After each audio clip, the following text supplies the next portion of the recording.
अस्सलामुअलैकुम फ्रेंड्स, मेरी अदरक की इस रेमेडी में सर्दी की हर बीमारी का तोड़ है।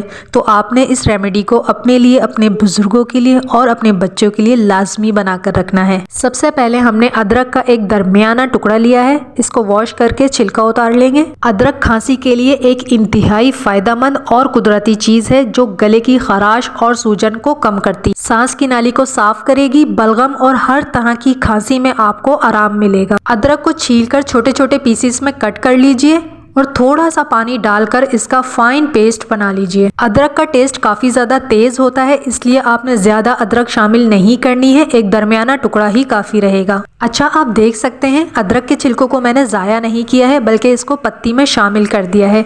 इससे हमारी चाय का टेस्ट और खुशबू और भी ज़्यादा बढ़ जाता है। अदरक का पेस्ट बनाकर आप साइड में रख लीजिए और दूसरी चीज़ जो हमें चाहिए होगी वो है गुड़। गुड़ का इस्तेमाल सर्दी में इंतहाई मुफीद होता है। गुड़ की तासीर गर्म होती है, हमारे हलक के लिए, मैदे के लिए। सर्दी में खुश्की के जितने भी अमराज होते हैं उसमें गुड़ बहुत ज़्यादा फायदेमंद होता है। गुड़ को आप छोटा छोटा काट लें या फिर गुड़ को आप पीस लें। तकरीबन 1.5 से 2 प्याली हमें गुड़ चाहिए होगा।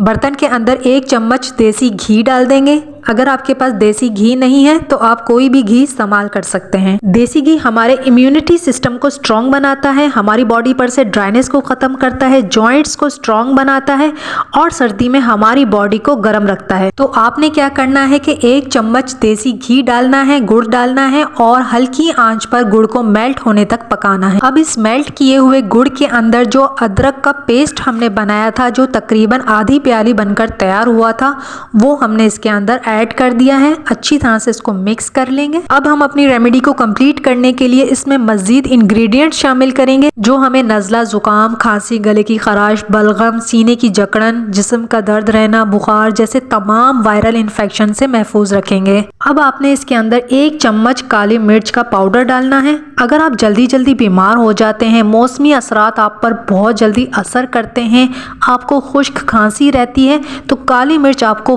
बहुत ज़्यादा फ़ायदा पहुंचाएगी। और इसके अंदर हम 1/2 टीस्पून अजवाइन डाल देंगे। हाथों से क्रश करके डाल दीजिए या फिर आप पाउडर बनाकर भी डाल सकते हैं। अजवाइन की तासीर काफ़ी ज़्यादा गर्म होती है, इसलिए आपने बिल्कुल थोड़ी सी क्वांटिटी अजवाइन की ऐड करनी है। अजवाइन खाना हजम करने में मदद देगी, भूख बढ़ जाती है, ब्लड फ्लो को भी बढ़ाती है। 1/2 टीस्पून नमक डालकर अच्छी तरह से इन सारी चीज़ों को मिक्स कर लीजिए। चूल्हे की फ्लेम को आपने मीडियम रखना है और इस मिक्सचर को आपने मिक्स करते हुए तब तक पकाना है जब तक ये गाढ़ा ना हो जाए। इसको चेक करने का तरीका भी मैं आपको बताऊंगी, जिससे आपको आइडिया हो जाएगा कि हमारी रेमेडी जो है वो अब बिल्कुल तैयार हो चुकी है।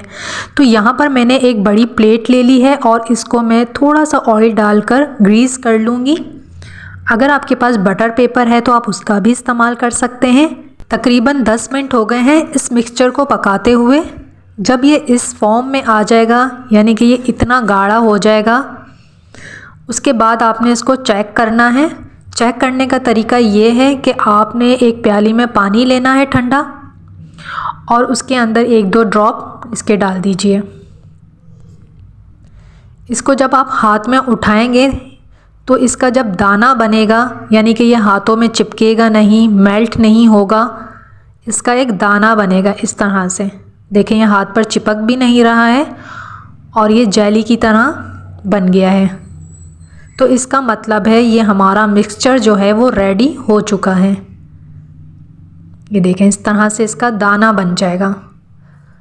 अगर आपको लगे कि ये पानी में मिक्स हो रहा है, दाना नहीं बन रहा है, तो आपने इसको थोड़ा सा और पकाना है। चूल्हा हम बंद कर देंगे। अब जो हमने प्लेट को पहले से ही ग्रीस करके रखा हुआ था, उसके ऊपर हम थोड़ा थोड़ा मिक्सचर स्पून की मदद से डाल देंगे। इस तरह से ये हमें सर्दी के तमाम अमराज से महफूज रखने के लिए देसी गोलियां बन जाएंगी। 20 से 30 मिनट लगेंगे, ये अच्छे से सेट हो जाएंगी, जम जाएंगी। आप इसे टैबलेट की शक्ल भी दे सकते हैं या फिर हाथों को थोड़ा सा ग्रीस कर लीजिए और गरम गरम में ही आप इसको बॉल की शक्ल भी दे सकते हैं। और अगर गोलियां बनाते हुए जो मिक्सचर बचा है वो ठंडा हो जाता है तो आप उसको हल्का से दोबारा गर्म कर लीजिए और इसी तरह से आप कैंडी की शक्ल दे सकते हैं। थोड़ी देर में ही ये सेट हो जाती हैं। इसके बाद आप इसको निकाल लें, इजीली ये निकल जाएंगी। प्लेट में से। और आप देख सकते हैं काफ़ी सारी ये हमारी कैंडीज़ बन गई हैं। डिफरेंट शेप्स की मैंने बनाई हैं ताकि बच्चे भी जब इन कैंडीज़ को खाएं तो खुश होकर खाएं, क्योंकि शेप्स जो है ना वो बच्चों को बहुत ज़्यादा अट्रैक्ट करती हैं। इन देसी कैंडीज़ में मेडिकल प्रॉपर्टीज़ हैं और सर्दी की हर बीमारी का तोड़ है। बच्चे बूढ़े जवान अगर एक कैंडी ये रोज़ खा लेंगे तो वो एंटीबायोटिक्स खाना छोड़ देंगे, डॉक्टर्स के पास जाने की ज़रूरत ही नहीं पड़ेगी। इन देसी टॉफ़ीज़ को आपने चबाना नहीं है, चूसना है। अच्छा, हमारी कैंडीज़ या टॉफ़ीज़ आपस में चिपके ना, इसके लिए हमने इसके ऊपर चीनी का पाउडर छिड़क दिया है। एक एयर टाइट जार के अंदर इसको डालकर रख लीजिए और एंजॉय कीजिए। Thank you. अल्लाह हाफिज़।